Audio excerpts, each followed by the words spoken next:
Welcome to the football show on PLZ Soccer's YouTube channel. I'm Peter Martin. Alan Rough, Lee McCulloch and Tam McManus are here with me, and this is what we're going to talk about. Philippe Clement insists winning all 3 points outweighs performances at this stage of the season as Rangers battle for the title.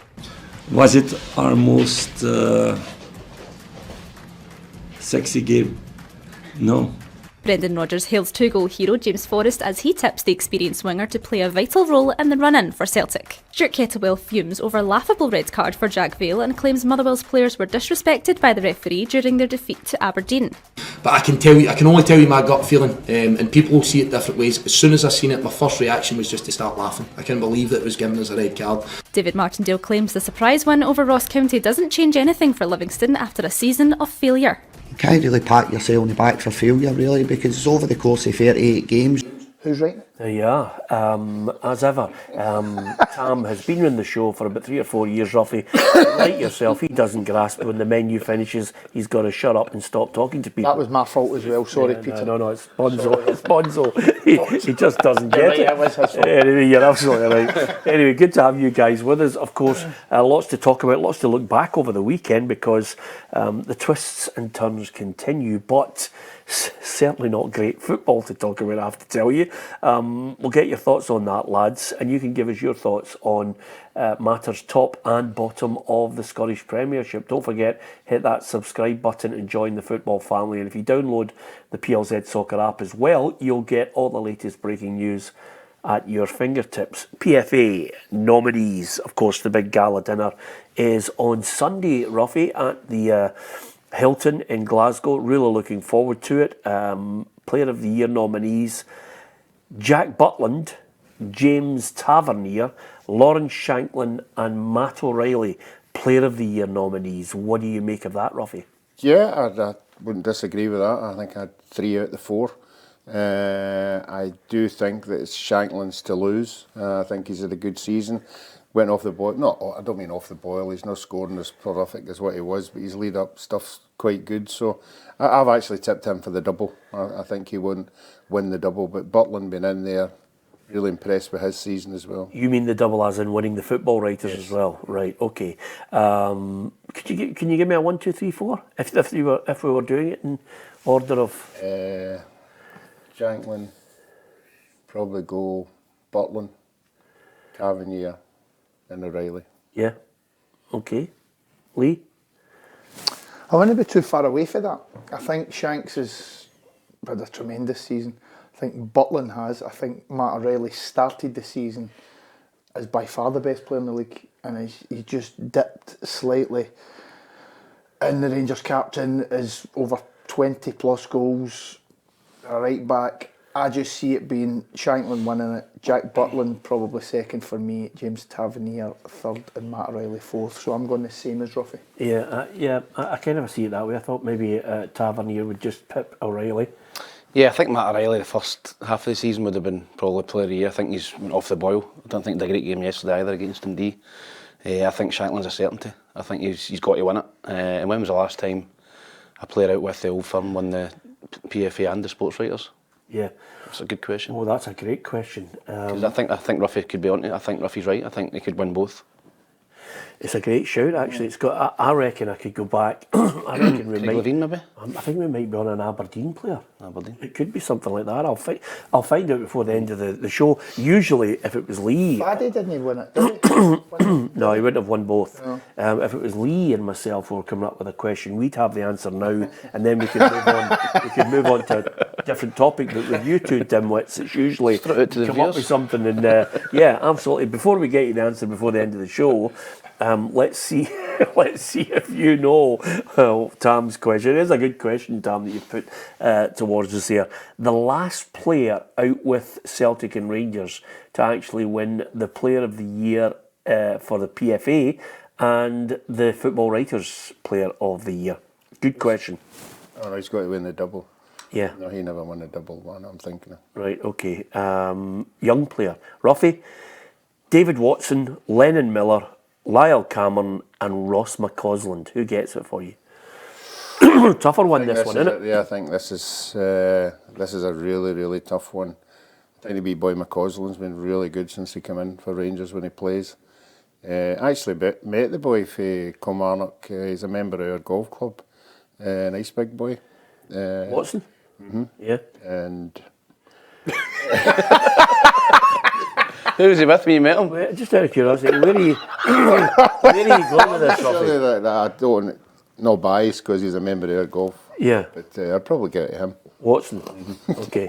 And I can only say at this point, knowing you as I do, you have no clue about him, how he plays. I have. Have you seen him? Yes, I That's have. all, have yes, you? I have seen him quite a lot. What positions he play? Midfield player, attacking midfield player. Did you forget the other two nominees though? Is that what you're laughing at? The other two? No. What about yourself? I'm going to go for Lyle Cameron. I think Lennon Miller's picked up the injury and obviously he was been in and out of the team. Obviously, brilliant performance. I think it was against Celtic, live in Sky. Watson's been good. McCausland in and out. So I'll go for Lyle Cameron at Dundee for me. Yeah, I would go for Watson on the basis that I think when you look at the team and the performance over the course of the season, the key elements of Kelly have been that brilliant mix of youth, the experience, the players that Derek has managed to put together on the jigsaw. I think you could say the same about Lyle Cameron. I think Ross McCausland probably hasn't played enough minutes for me. Lennon Miller started the season really well. He's had a bad injury. He's a couple of really good performances against Rangers at Ibrox, Celtic at Fir Park. Lyle Cameron's been good, but for me, he scored important goals in a team that have basically finished fourth in the league. I think David Watson. Yeah, so 3 Watsons and a Lyle Cameron.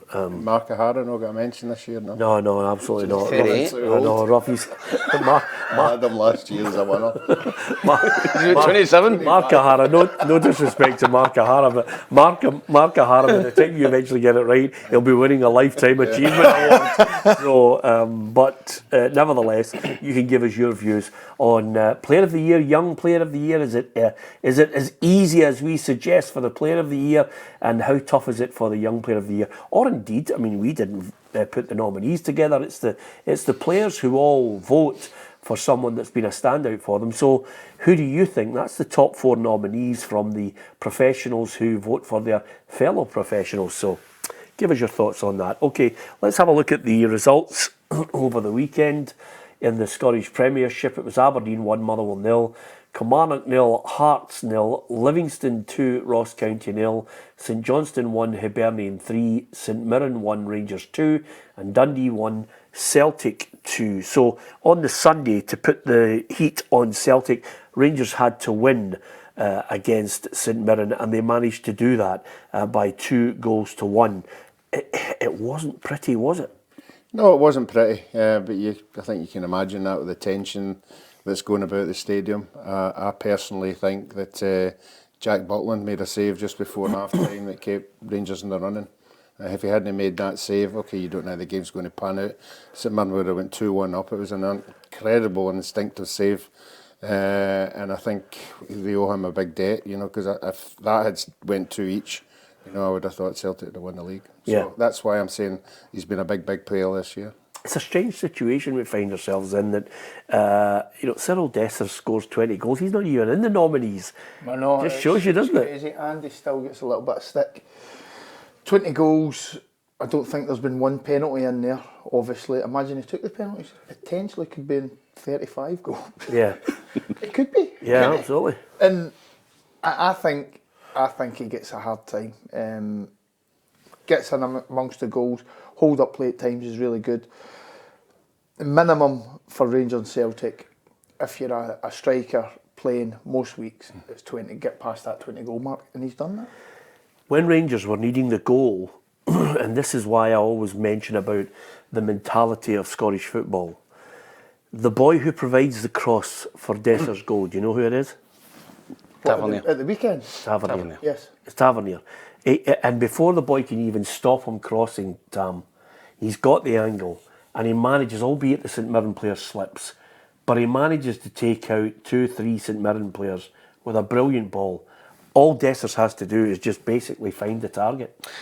Yeah, I think that the whole game, the St Mirren goal and the goal he created was James Tavernier in a nutshell. You know, I think he was poor at the back post with the big boy now out-muscled him and headed it, man-drawn, and put it in the corner, and then he puts a brilliant ball in for the goal. I mean, Dessers can't miss that. It's right in his head. A little nudge, I don't think there was much in it, but the defender kind of slips into the goalkeeper, it made it easier for him, but right on his head, couldn't he miss 6 yards out. So that's both sides of James Tavernier, unfortunately. You know, you can look at the positive side where he's putting great deliveries in, and then he doesn't defend his back post well for the goal. So, but as I said, I think the good far outweighs the bad, Peter, in terms of what he creates for Rangers. Yeah, the one thing that I think you made that very good point, Ruffy, and this is probably where that fine line of success and failure may well come. There are 2 big games coming for Rangers against Celtic. Rangers have to go to Celtic Park, and then of course there's the Scottish Cup final. But you're looking at the performances of Jack Butland. If he had a really settled and strong and what you would call your typical Rangers back line of days gone by, this would be a shoe-in for them. He is someone, I think, that's keeping Rangers in the title race. Yeah, he's been doing it most of the season. You know, when you play in goals for Rangers and Celtic, you're not called upon to do that many saves, not as much as all the other goalkeepers, but you've got to make the one save. And he's got the ability to make the one save. Andy Gorham had the ability to make the one save, you know, and that's just shows you the quality that he's got, you know, that he can make that save. But for me, he's been consistent. Yeah, I always say that if you've got 2 good centre-halves in front of you and they're regulars, you get to know each other inside out, you get to know the strengths and the weaknesses. His has been chopping and changing, but he's always come up with a good save. Yeah.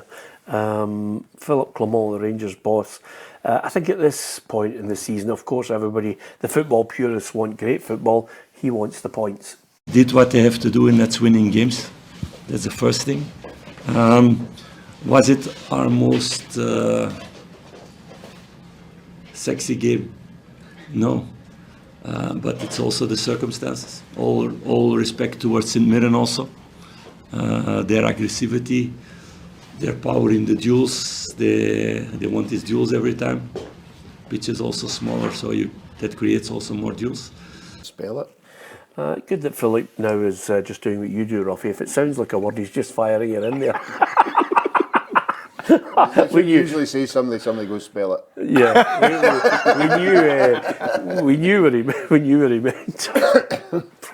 Probably great if it was a word in there, but that aggressive attitude. But listen, I can see exactly where Philippe Clement is coming from. Just get the points in the bag and keep the title race going, and wait to see if you can make that impact in the crucial games. Couple of little bits of news coming out of it. We must say congratulations to James Tavernier, because last night he won the Rangers Player of the Year award. The Rangers top goal scorer award, I beg your pardon.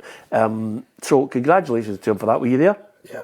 Yeah. Butland won the Player of the Year and the Players' Player of the Year. Yeah. Tavernier, happy with that?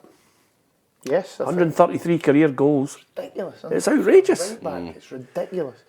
And I think there's a lot of assists in there as well. So, yeah, as always, I know foreign players people are going to pick up negatives, sometimes rightly so, sometimes wrongly, but I don't think you can argue with these stats. 133 goals. And the first, the guy who is the highest scoring defender was Ronald Koeman, who had 253 rough. He's got a wee bit to go. 133. 253 goals a defender. Koeman? No.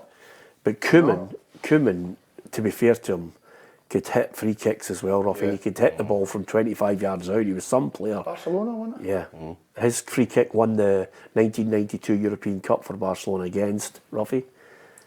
You're not that good. Stuart Bucharest. No. You're such a dump. Said it with such I know. As if was it the team that you said shouldn't have been in the final? No, that was Steaua Belgrade. That was Steaua Bucharest. Yeah, Steaua Bucharest. They were absolutely anti-football. But the answer I was looking for was Sampdoria. So there's the answer to that. As far as the player, as you said, Player of the Year, Jack Butland, I think he's more than worthy of that. What about the other point I was going to make to you guys, Tam?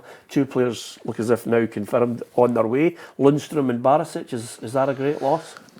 No, I think the first part of the season, Lundstrom, you would have said yes, but I think he's went off the boil over the last 6, 7, 8 weeks. Maybe he's got something in the back of his mind in terms of moving on.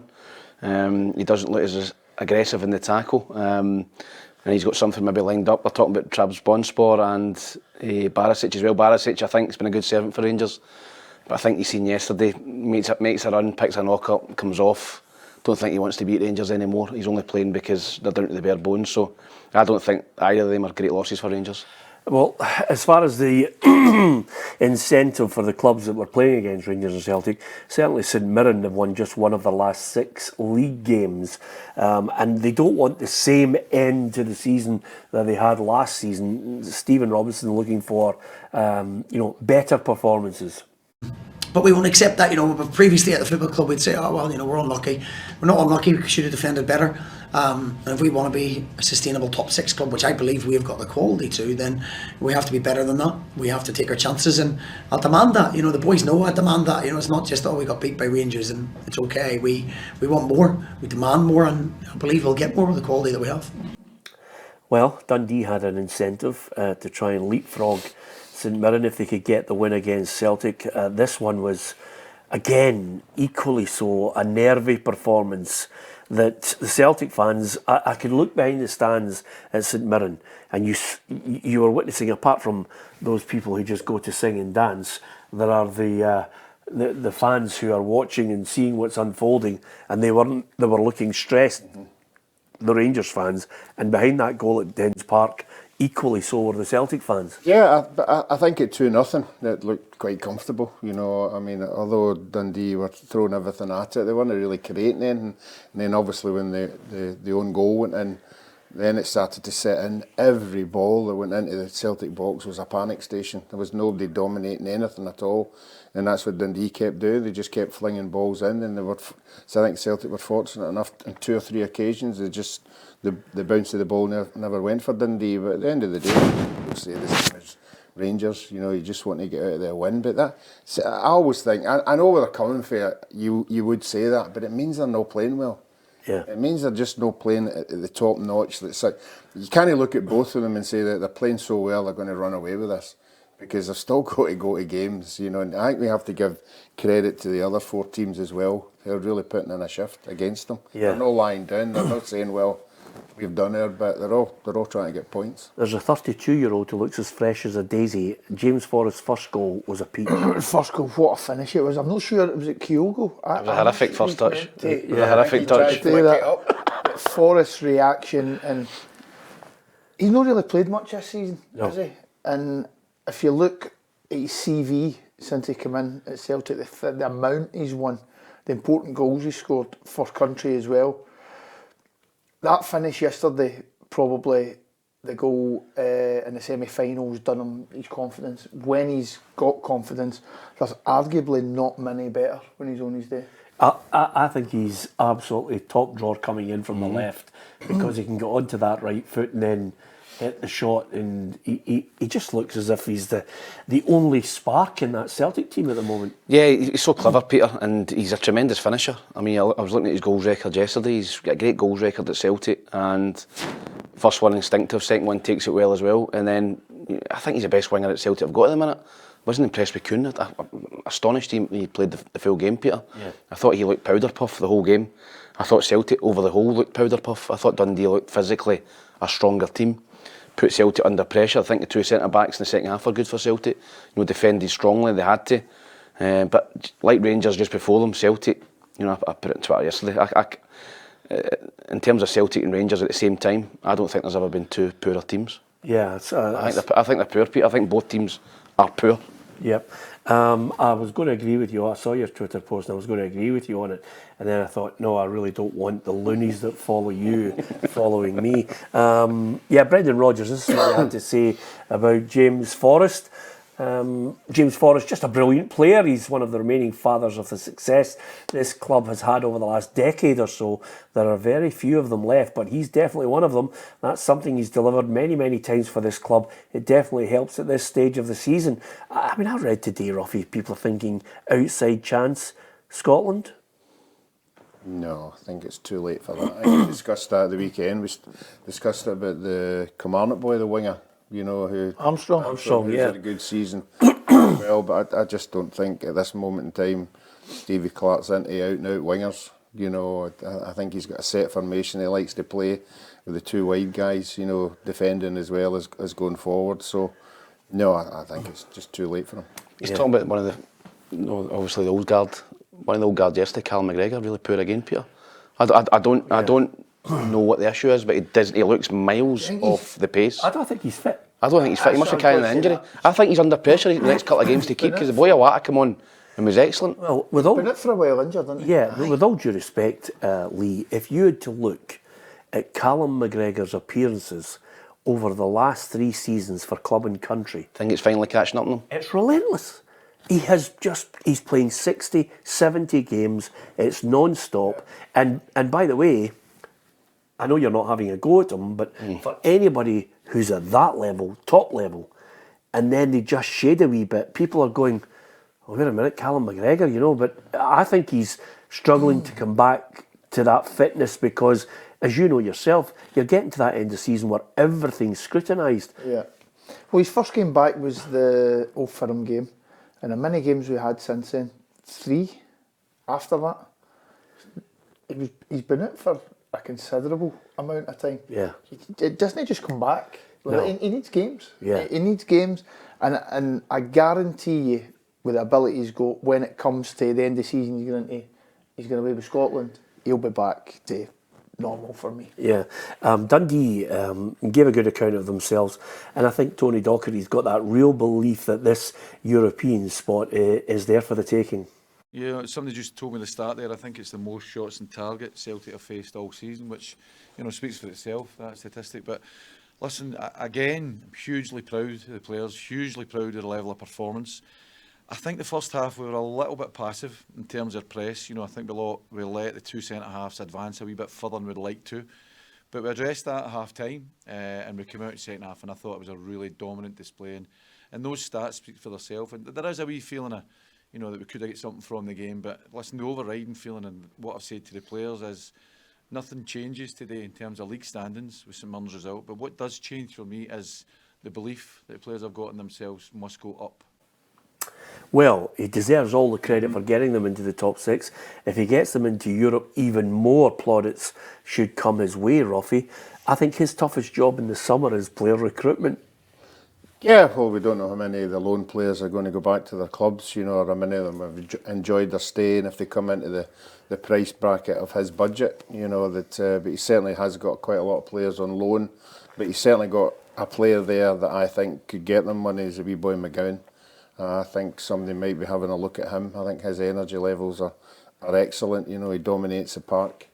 So they might have to take the hit on him. But certainly, no, you're right, you know, that everything's going well for them. They're talking about the new stadium. They're talking about, you know, a training ground and everything. So he's got everything right on the pitch. You know, I actually tipped him to get relegated.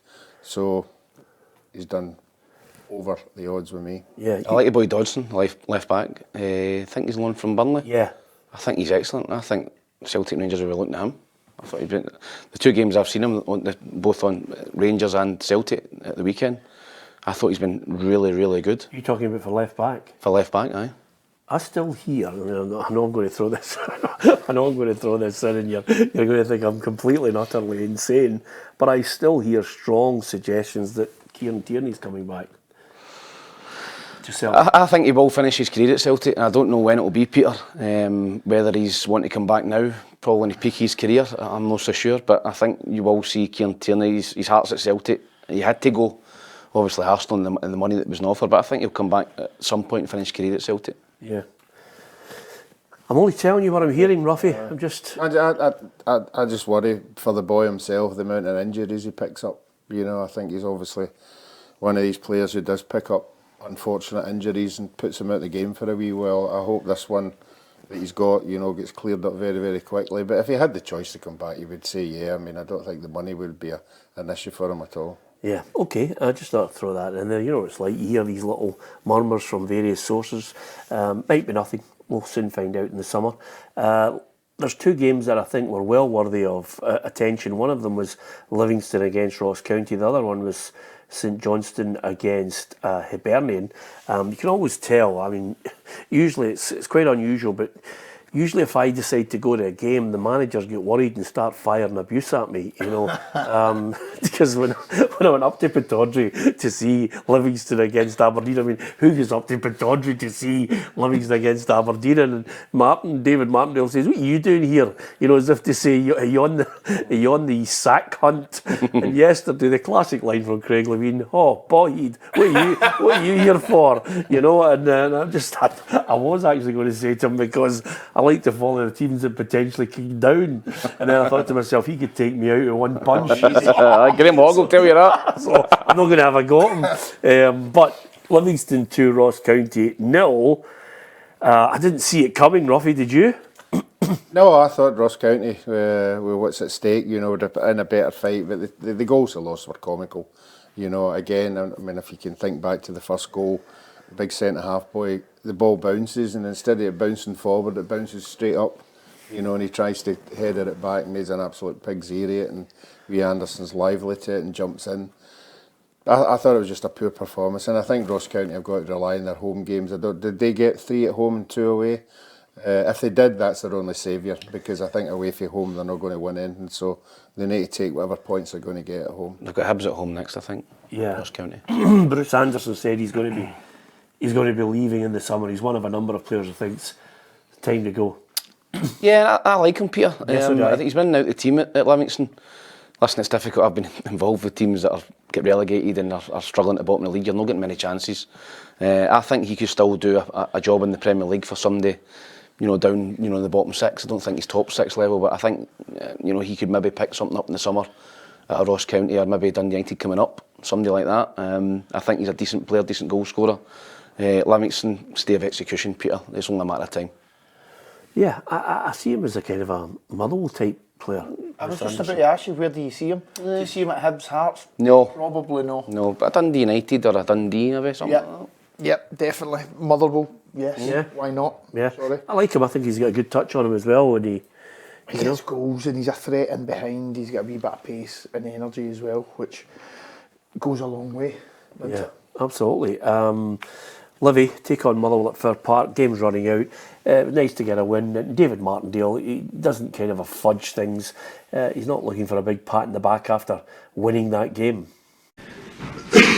Probably a wee bit more positive than you would have been if you never won that game of football, but am I going to be any happier going home in the car? Am I going to be any happier waking up on Sunday morning? Not really, because I think then you've got to piece this full season together, and it's been a disappointing season. So there's been moments like today, it's a wee bit more positive, but really, you can't really pat yourself on the back for failure, really, because it's over the course of 38 games, so that individual game, but take it in the context of 38 games. Not good. Just 4 wins, 3 at home, 1 away from home. Davey's one of those guys, you know, an infectious character, but I wouldn't like to be hanging about with him right now, would you? No, I wouldn't. He's clearly frustrated, and probably he's had a lot to deal with off the park with trying to get investment in boardroom, and at the start of the season nobly tried to get 7 million for him, and could try to get a bit of money for him and sell him on, and it didn't work. So he's probably had a lot to deal with off the pitch, and then when you go on the pitch, 4 or 5 league wins this season, it's not enough. I would love to see him stay up. I can't now. It's too far gone. We've written him off. As far as the other two are concerned, I'm going to give you my observation on who's definitely going into the playoff shortly. So Ross County's performance against Rangers, certainly it wasn't up there this time around, according to Don Cowie. We got, rightly so, a lot of plaudits on the back of our performance and result against Rangers 2 weeks ago, and today we were a shadow of ourselves from that game, and we're an honest group, and it wasn't good enough. Yep, okay, so Ross County in the mix potentially for that playoff spot, and the other team that were in the mix, St Johnstone. I was there, watched Hibs comfortably dispatch St Johnstone out of the way. Marcondes scored an absolute peach of a free kick. Paul Hanlon, nice to see him get a goal. And Venti as well. My God, St Johnstone are poor. Do you think they're going to win the playoffs, Peter? Stonewall. Did they say that Monday when Big Ryan McGowan was here, or did you bottle it? He did. Did you bottle it when Big Gowser was here? Did you say they're rubbish and they're getting the playoffs when Gowser was here? Listen, the one thing about No, it... you didn't, listen, Peter. I watched the show. All the best tomorrow. We hope. I watched the show, Peter. You didn't say a word to him. See, out of curiosity, can I just say something to you? And you've got to be honest about this, right? Did you, when you've had a party, Ruffy, and you've had a few parties at your house, right? And there's been some people I know that have come to your party that you haven't liked, right? But you've been forced to invite them. So, see when everybody comes into your house, did you say, by the way, it's a right good night, there's the buffet, and by the way, it's good to see you here, but I don't really like you and I can't believe you're here at the party? No. Well, do you think I'm going to say that to Ryan McGowan? By the way, thanks for coming in, but your team's murder and you're going down.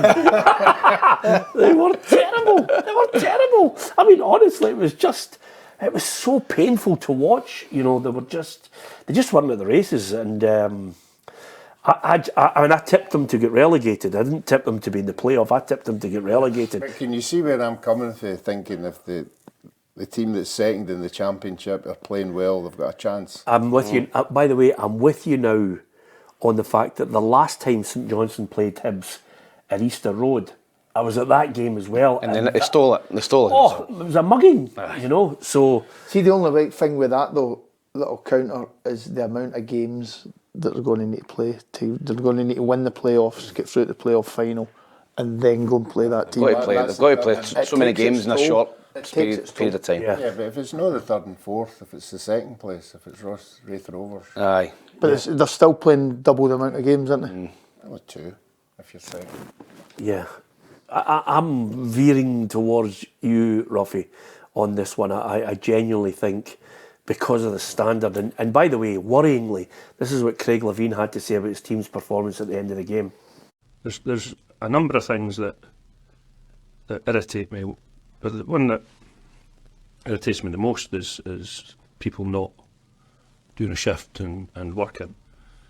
Well, they've done plenty of running today because they continually gave the ball away, and we just made it difficult for ourselves.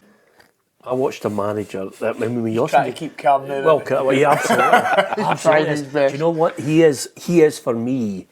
And I've had a few managers that come into a press conference that I think, you're a dancer, because you know you're going to get a grenade. He is up there as one of the best for an absolute noise up, or he leathers somebody. He doesn't mince his words. He's up there with Lenny.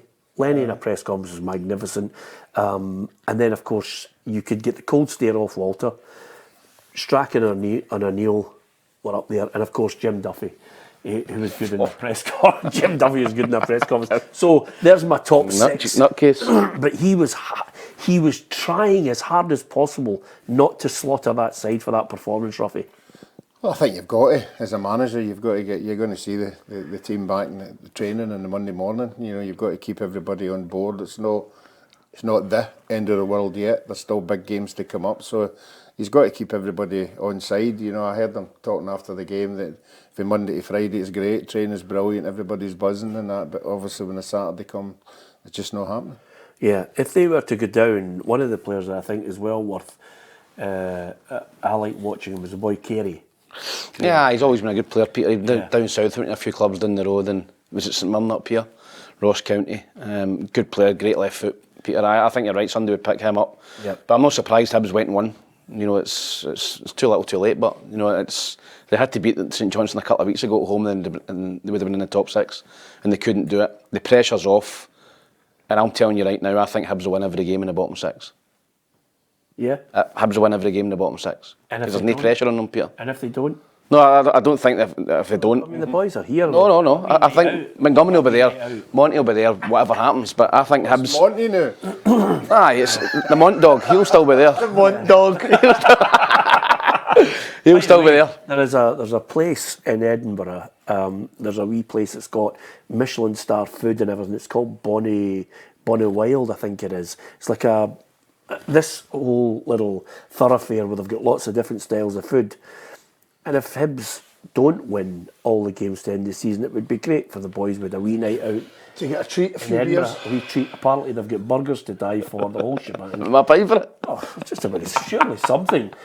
You've just laid your neck out in line. Listen, before You still owe me and Lenny a meal. well, I'll cancel that. But by the way, I looked at your paper and I thought, 13 players for the chop, and I thought, good, there you go. So Yep, 13, maybe 12 now after the boy Benny scored. I think they win every. I think they win every game, Peter. Right, okay. Do you buy into that, Ruffy? Yeah, I think when you look at two of the teams are going to be.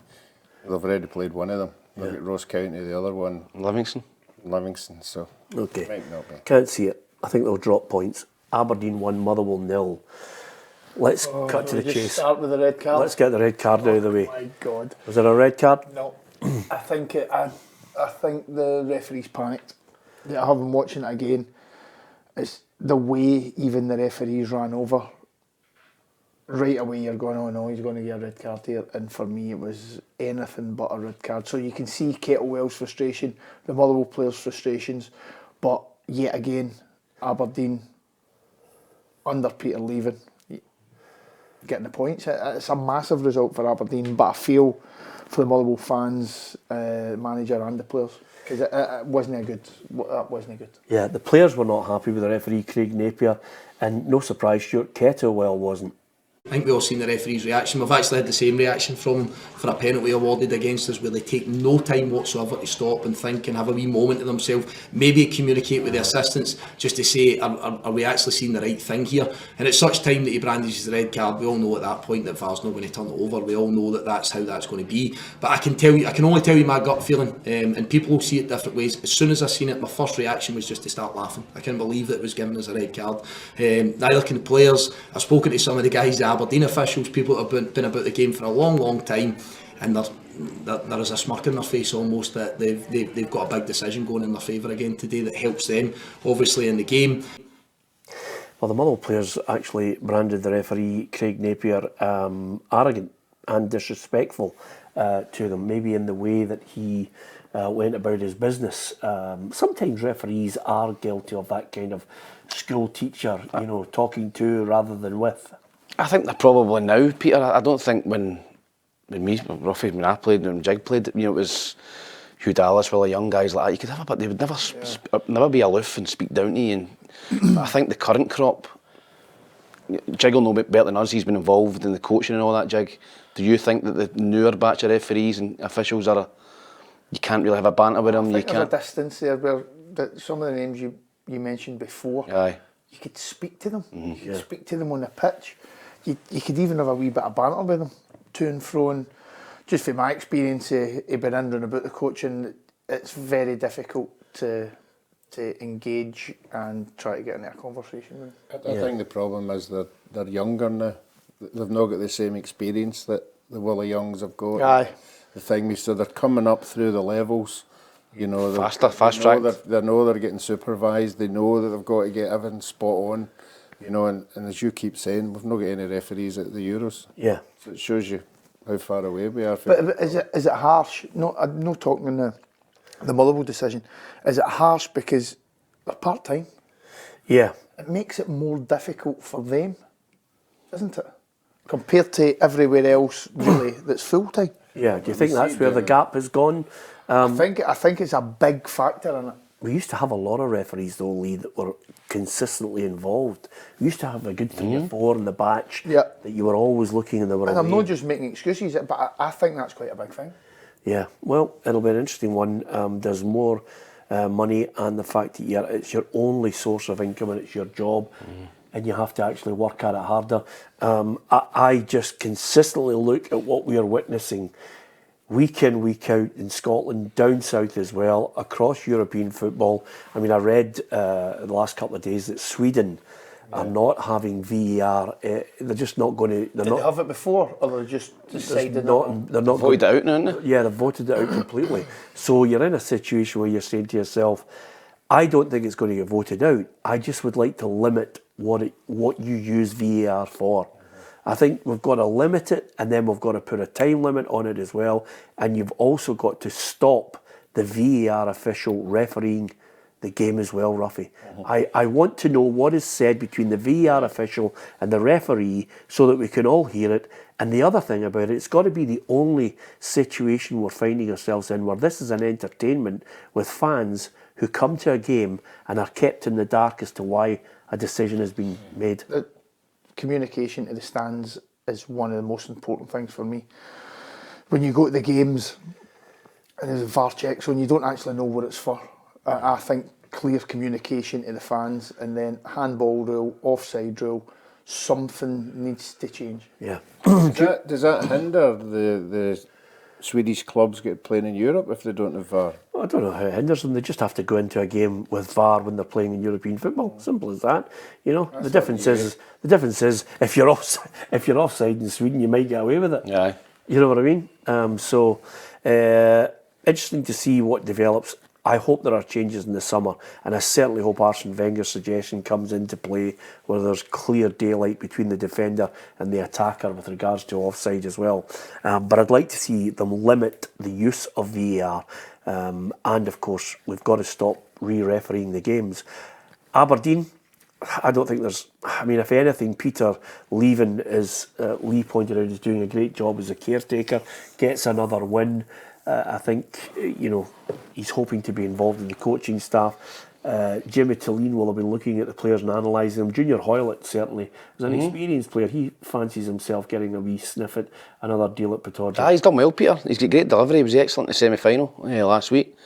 And, you know, he played well again at the weekend. So, listen, I think that Jimmy Tillene will be looking to bring in probably his own staff and his own players. But certainly Peter Leaving's not done himself any harm in terms of going to get another job somewhere else. He's been linked with a couple of clubs down in England. And all he can do is win games at Aberdeen. It's good in his CV. He speaks well and he's been getting good results at Aberdeen. I think Aberdeen fans would want to keep him as part of the staff, you know, for how well he's done with the team, picking him up from the previous manager. Yeah. All those fears early on about possible playoff for Aberdeen now completely and utterly vanished. So they'll just be trying to impress the manager who'll be looking on from afar to see exactly who's staying and what type of side he's going to be building. You can give us your thoughts on that. I know a lot of Aberdeen fans like to comment. I get a lot of comments coming in from near and far on every team, Ruffy. We like to cover every team and try and be as fair as we possibly can, although sometimes I was reading on social media there are a few Aberdeen fans who are just totally and utterly immersed in this position of it's just West Coast bias. And as I read that tweet, particularly you writing off Jimmy Tillene. Yeah, well, of course. As I read some of the tweets of people who are absolutely giving it to me, I actually thought to myself, wait a minute. Did you see me liking them all? Yeah, I know, exactly. I thought to myself, wait a minute. You know, I never get the last four managers the sack.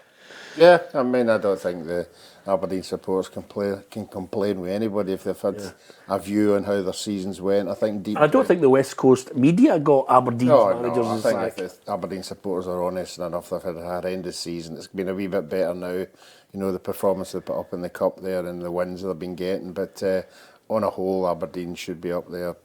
Third or fourth at least. Yeah, Kilmarnock 0, Hearts 0. Wasn't a classic, won't go to DVD. Hearts are in third, Kelly fourth. I think the both of them will end up staying there, third and fourth cemented. Probably cancelled each other out a little bit. Hearts changed their formation, I think, as well. So it'd just be tinkering and probably giving some players that have not been playing a little bit of game time. It's probably a good point for them both, isn't it? With it being a really good, entertaining game. Big week though coming up because both these sides have a say potentially in the game before Celtic Rangers at Celtic Park. So Rangers are at home, Kelly, and Celtic are at home to Hearts. Yes. Is that right? Just two must-win games for the Old Firm, I think, to set themselves up for probably the most important game of the season. Are they both at the same time, Peter, those games? Well, that's a good point, actually. I'll just look at that right Because I think now. obviously whoever Tell plays you. first can have the opportunity to put Sunday. Are they both? put pressure on the other team. A wee bit of... We're both in the a same wee- day, yeah, I would think so, Ruffy, but here's the drill on it. Celtic against Hearts is 3 o'clock and Rangers against Kilmarnock is 1 o'clock on the Sunday. Aye, I thought that. There's a wee bit of pressure, eh? So it's a Celtic game on Saturday. Saturday, 3 o'clock. Yeah. Yeah, well, we spoke about it at the weekend. It's okay if you win. You're putting pressure on, you know. But if you don't win the games, then it gives the incentive to the other team. So it's all about winning games. Yep, absolutely. So that's how it's all going to pan out. That's as we've discussed every one of those games. You can give us your thoughts on it as well. Will there be a situation where Hearts and Kilmarnock have a major twist ahead of what is now effectively looking like a title decider? Yeah, it is. And listen, I think it's going to boil down to can Rangers go and beat Celtic at Parkhead. And if they can do that, then they're back in it. If they don't, then I think Celtic win the league. So that's, in my opinion, Celtic and Rangers will both win next weekend, and it'll come down to that. Yeah, well, with all due respect on that point that you make, you know, when you look at the situation here, Rangers could effectively beat Celtic and still not win the Yeah, league. because obviously 5 goals, isn't it? The goal difference. So, listen, Rangers need to win every game and hope that Celtic drop something elsewhere. Yeah, okay, interesting. Here's how the table looks. It's not over until the fat lady sings. So right now, there's the 5 goals, there's the 3 points, Celtic in the box seat. And at the bottom end, we're still looking and saying St Johnstone have that point gap over Ross County, but I'm going for St Johnstone in the playoff place. Ruffy, where are you going? Probably St Johnstone after what you've described them as at the weekend, because I think Ross County at home will win their games. Yeah, Lee. Still, obviously, still to play each other. I agree. Where's it at? Yeah, Yes. Ross What? County, St Johnstone. Ross County against St Johnstone. This is unbelievable, by the way. I should have just printed the whole bloody thing out. I think it'll win Dingwall. Yeah, I think you might be right. I think it's a 3. I think the Ross County against Motherwell, and then Ross County away to St Johnstone. So there you are. What do you make of that, Ruffy? Has that changed your mind? Goal difference. Okay, I'm going for St Johnstone. Lee, who are you going for? St Johnstone. St Johnstone playoff, yeah. Okay, here's the predictor. How did you do, Tam? Were you in good I'm not form? sure, actually. Oh, There you are. Oh, not great, what looks it. No, it looks as if Ruffy is out there in front. Peter, you just nicked ahead of me there, haven't you? Yeah, I'm ahead of Done it. you. I'm really happy for you. And Kerry and Alison are Kerry's murder. I Simple as that. It's almost as if Literally 228 teams in there, 226, I think 227. Kerry's still doing it, or has he chucked it? I think they've been going to nightclubs and just Ah, found so it out in the toilet during drink breaks. Pat Lowe is he's a man who's going to get a really good prize when we get to the end of the season if he's still out there. I hope Ruffy Sketchers wins. So they are. Yeah, it would be Because awesome. he'll be raging as well. By the way, Pat Lowe is just 3 points ahead, so it's all. Never know, Ruffy Sketchers might catch him. Absolutely, it's all to play for. Okay, Ruffy Smelly Sketchers, Yeah. still get them on. have New you ones still are got them? coming. Must be The new- crawling, you must take them after you must crawl. Have you seen Redknapp interview? They've got golf shoes and stuff now, haven't golf shoes and slip-on ones. Okay. So you don't have to they? It's you won't be surprised to know that none of us hang about with each other out with the studio. Okay, well done to Dundee United, officially promoted. Yeah, we just needed the point, didn't they? I don't think it was a great game at the weekend, and the fans excited coming onto the pitch. You know, there was a wee scuffle here and there, but I don't think it was anything serious. And listen, I'm glad they're back up, Peter. I think that having that derby game next season, Dundee United, I was fortunate to play in it. It's a big game up there. Both sets of fans love it, and 2 big clubs in Scottish football. So I think them coming up and Livingston going down, I think it enhances the top league. No offence to Livingston. Yeah, a wee bit worried for Jonathan Sutherland. Thought he was going to be in a wee bit of trouble when the fans. He's not the biggest of boys either, is it he? doesn't look as if he could fight, Jonathan. No, I certainly can't. He can't fight. You can just tell. He can't fight. Absolutely, it's not. Even Jonathan's a surviving that's a stone wall certainty. Jonathan's one of those guys. Have you seen that game where they get a chance to have one slap at somebody and then you go to slap them back? I don't think Jonathan would get up for the second slap. It's just an observation. if he tells me he's a black belt in karate, I'll be gobsmacked. But thankfully he was all right, and always good to see him out there at these games. But Dundee United, a welcome addition to the Premiership next season, Ruffy. It'll be interesting to see the money that they're able to spend, because boy, they've spent a lot of money. Yeah, we're led to believe, I mean, we're not privy to the finances, but we're led to believe they did throw the kitchen sink at it, player-wise, you know, about getting... I don't mind teams throwing the kitchen sink at it as long as they get where they're going, and where they're into the Premiership now, they'll recoup most of the money they've laid out, so you have to say well done for that. Okay. Now, let's look at the international scene, because we're getting ever closer to the European Championships in Germany, and Scott McTominay, the latest to come off knee injury. We wait, he could be fit for the cup final, but it's still one of those situations where he looked in distress, and that's always a worry. Yeah, I mean, obviously nowadays they get scans and all that. They right away, they treat it medically a lot better than a way back. So you would hope. I think he's a massive player for us. I think in the latter stages of the last group stage, he's been the main man. So I think we really need him. No disrespect, Lewis Ferguson would have been great, because you've got that strength of squad in the middle of the park. To choose from. McTominay for me is major if he doesn't make it. He's been Scotland's best player over the past year for me. He'd be a massive loss, and then you've got Ferguson, you've got Hickey, who's the other ones? Patterson, Armstrong, Hanley, Tierney. Yeah, and you're going. Hanley was back at weekend. Let's hope that they start coming back and they're going to be all right. But Scott McTominay is massive for Scotland. Yeah, absolutely. If when you look at the players that are our worries, I still think we've got to hopefully, just as time goes on, maybe get one of those right back positions where we can get it filled. Yeah, we're going to have to hope that Patterson or Hickey, one of them's fit, Peter, or else I don't know who's going to play right back, to be honest with you. So that's a real problem area for us. But hopefully one of them's fit, and hopefully McTominay. I agree with Jag. McTominay's a key player for us. Yeah, absolutely. Interestingly enough, I know it might be too little too late, as Ruffy pointed out, Danny Armstrong. Certainly he's had a great season in that Kelly lineup and they've finished fourth. Still a few games to go, but if you get a chance, Alison McConnell has a new feature, McConnell Meets, and she caught up with Danny Armstrong, had a great one-to-one with him, a sit-down, just chatting about his season, and it's well worthy of you casting your eye over it. Well done to Alison for that sit down. Lots more of them to come as well. And Lee, I know you're going to enjoy it. I've sent a little link to your gaffer in the old days, Alex McLeish. I wouldn't mind watching that myself. I will send you it. The helicopter is changing direction, because it's such a tight race. Roughly 21 years ago, we thought we'd go all the way back there. Is it 21 years ago? Is it 21 years ago? 2005. Wait a minute, 18 years, maybe 19 years ago. It was the helicopter changing direction. I thoroughly enjoyed the day. It was incredible to be commentating on it, and over and above that, we had Celtic. If they win at Fir Park, they win the league.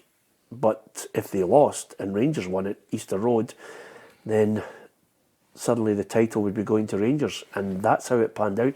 So we've got four key players from each team on that day talking about it. It's a wonderful package put together by our reporter Kerry Pollock, and it's a great story that unfolds. And we're two of them very happy to do the interview, and the other two quite gloom talking about it. Well, I thought Neil Lennon was okay until we told him what we were talking to him about, and then he didn't look too happy. But if you do get a chance, look out for it dropping this Sunday. The helicopter's changing direction, and it's a great look back to a dramatic day, Lee. It was. I was doing England at the time, but I think that's what you want in Scottish football. There's, regardless of the outcome, I know I'm obviously well aware of what the outcome was, but it'd be brilliant to have that this season as well. Yeah. Entertainment value sky high. You know that question we had at the top of the programme, Ruffy? I think, Tam, you put it together. Mm-hmm. And I said to you, it reeks of me of being like an Aberdeen player. It's an Aberdeen player. So, do you want to have a stab at who you think it is that's won the Player of the Year and the McLeish? Football McLeish or Miller? McLeish or Miller? Willie Miller? What one are you going to go for? So it's one of them then. No, you might be totally wide. I'll go for an Alt McLeish. Aberdeen had some team. You think of some of the great players, by the way. Ruffy's mouthing to me Willie Miller. Are you going Willie Miller? Going Willie Miller, yeah. You think it's Willie Miller? Yeah. Why are you mouthing Willie Miller? What do you Why are you mouthing? Because I knew he won the sports writers. Yeah, okay. So I'm presuming he won. It's Willie Miller. Is it? Yeah. What year was that, Peter? 83, 84. Gee. So exactly 40 years ago. Did you know that all this time? And you're just leaving it to the end of the show? Somebody text you? No, Blair sent us the text of the answer, but I knew it was as far back it had to be somebody like an Aberdeen player, which I did say to you at the top. Brilliant. So, Willie still smiles about that as well. yeah, and he's still looking for some kind of financial recompense for winning it. But nevertheless, just before we go, Arsenal, they're in the battle with Man City. They're making a right go of it, 3-2. It became nervy at the end, but I think Arsenal were 3-0 up now. I actually thought there's no way Tottenham are going to come back into this. I'll tell you another thing though. Reading some of the comments from fans on Ange Postecoglou, the love affair is over. They're now starting to pick holes on him, especially when you lose a London derby. That's football, isn't it? Yeah. It's the derby match. I thought the defensively were really poor for the goals, for the Arsenal's goals. And then they managed to get themselves back in the game. Am I right in saying they get a goal chopped off? It does, aye. Yeah. As well, so it could have been 3 1-0. But that's just the frustration of fans at big clubs. We all know what Ange Postecoglou was like up here. He was loved. And at the start, he was loved in there. And because he's not getting that level of success that the Spurs fans are wanting, he's going to get stick. He's a big boy. Yeah, he will be able to take it. And by the way, he never shirks giving an answer out. He's not one of these guys to try and fudge the issue. He basically said, he doesn't celebrate goals anymore because, of course, VAR is ruining the game. Doesn't matter if I saw it. What matters is that, as I've said all along, games are not refereed at the stadium anymore. They're refereed somewhere else. And no one will convince me otherwise. It's not even re-refereed, it's refereed somewhere else. It's why I don't celebrate goals anymore. I've got to wait for somebody down the road. So I just don't think referees in the stadium anymore have that authority they used to make decisions. They just go, you know what, I'll just wait till see what the bloke down the road thinks. And it's a shame, I don't like it, but it's here to stay, and I've got to accept it like everyone else. There is Still it agree with in a him. nutshell, isn't Still it? agree with him. Same with Chelsea the night before. Thought they'd scored the last minute goal after 2-0 down. A wee nudge. Or another day, you give that as a goal, and they're raging at the end as well. So I thought it was a goal, did you? I thought it was a goal, Peter. It's one of the ones that's a 50-50 one, Peter. It can go either way. It's just it's a nudge. Anyway, in the middle of the park, maybe you don't get a foul for that. But because it was led to a goal, I think they gave the foul. But again, I understand where Ange's coming from. It must be really frustrating at games where you can't really celebrate, and it must be the same for players when they score a goal. And when you give an opinion on this show, Ruffy, sometimes you just got to stand up, hold your hands up and say, I got it wrong. And I'm doing that. Liverpool have blown it. 2-2 with West Ham. They'd blown it the week before, so they're and well, at least you get Flop out to get sacked before he went anyway. At least you get an opinion on this programme.